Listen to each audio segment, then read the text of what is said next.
During World War II, air superiority wasn't just an advantage.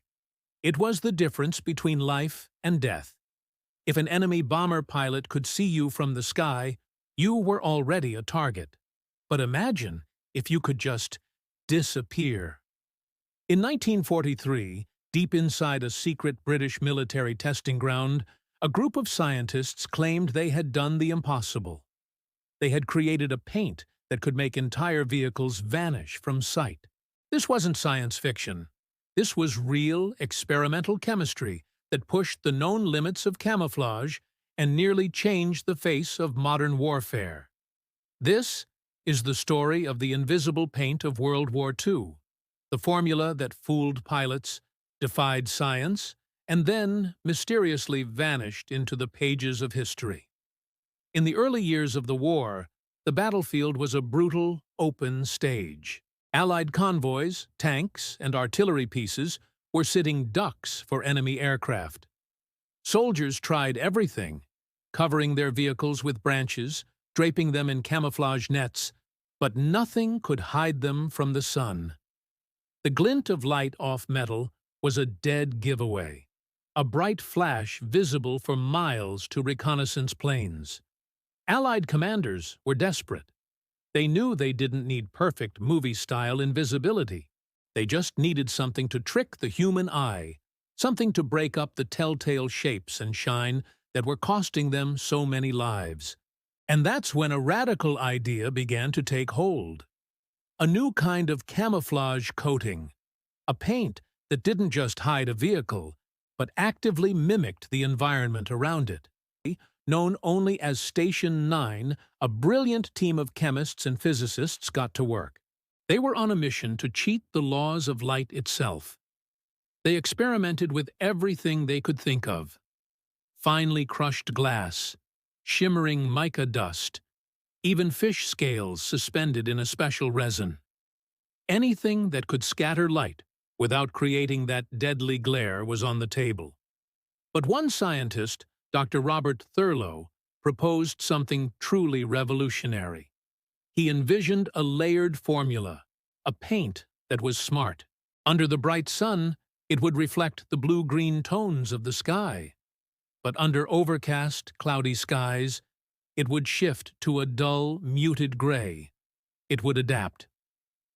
The first field tests began in late 1943, and the results were stunning. A tank coated in the new formula was parked in an open field. From 10,000 feet, pilots squinted, trying to make it out. It was gone. It looked like nothing more than a faint shadow on the ground. The impossible was happening. By the middle of 1944, the project was given a code name: Operation Ghost Skin. Small, precious batches of this incredible paint were carefully applied to a handful of tanks and artillery positions in southern England, ahead of the D-Day landings. The initial reports were almost too good to be true. Photographic reconnaissance analysis showed a dramatic reduction in how detectable these vehicles were.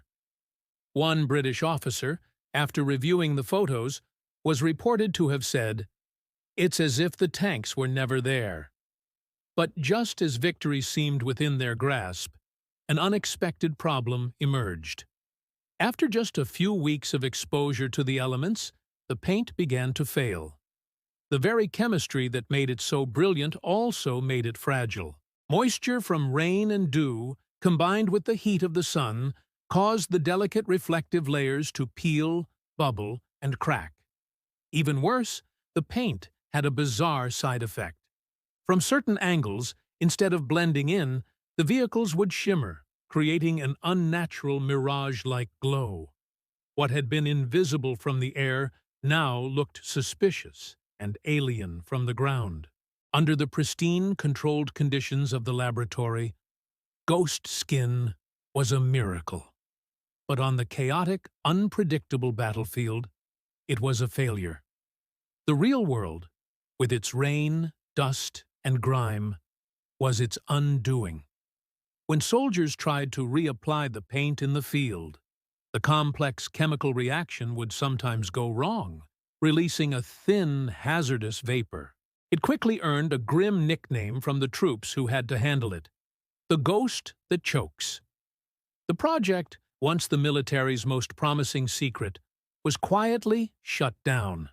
The remaining stock of the paint was ordered destroyed, and all the research, all the formulas, were locked away in classified archives. The ghost had been busted.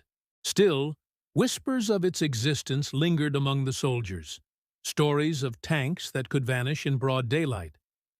After the war ended, fragments of the ghost skin research began to surface in American and Soviet intelligence files. It turned out both superpowers had caught wind of the project and were desperate to replicate the formula, hoping to adapt it for their own advanced aircraft and naval ships. In a way, they succeeded. Some of today's modern stealth technologies, like the special radar and infrared absorbing materials used on stealth jets, can trace their conceptual origins all the way back to these early, audacious experiments. But the original ghost skin formula? The one that worked with visible light? It was gone. It was either lost to time or perhaps deliberately erased from history to ensure it could never fall into the wrong hands. To this day, not a single confirmed sample of the paint has ever been found. All that remains are a few grainy, black-and-white photographs, haunting images of tanks that look like blurry shadows parked impossibly in the middle of bright, open fields. The invisible paint of World War II may have been a failure in combat, but its legacy is undeniable.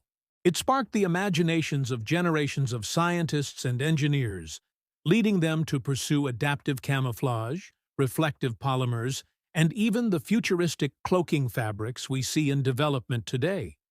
It was a powerful reminder that invisibility isn't always about magic or futuristic technology. Sometimes it's about chemistry, light, and the boundless power of human imagination. In the desperate struggle between being seen and surviving, every single drop of that experimental paint represented a flicker of hope. The hope that even when completely exposed, you could somehow vanish into the landscape. So, the next time you look up and see a stealth aircraft blend seamlessly into the sky, remember where that journey began. It started not in a high-tech lab of the 21st century, but with a simple can of experimental paint back in 1943, and a bold dream to make war machines disappear. Thanks so much for watching. If you found this story as fascinating as I did, make sure to hit that like button and subscribe for more hidden histories. We'll see you in the next one.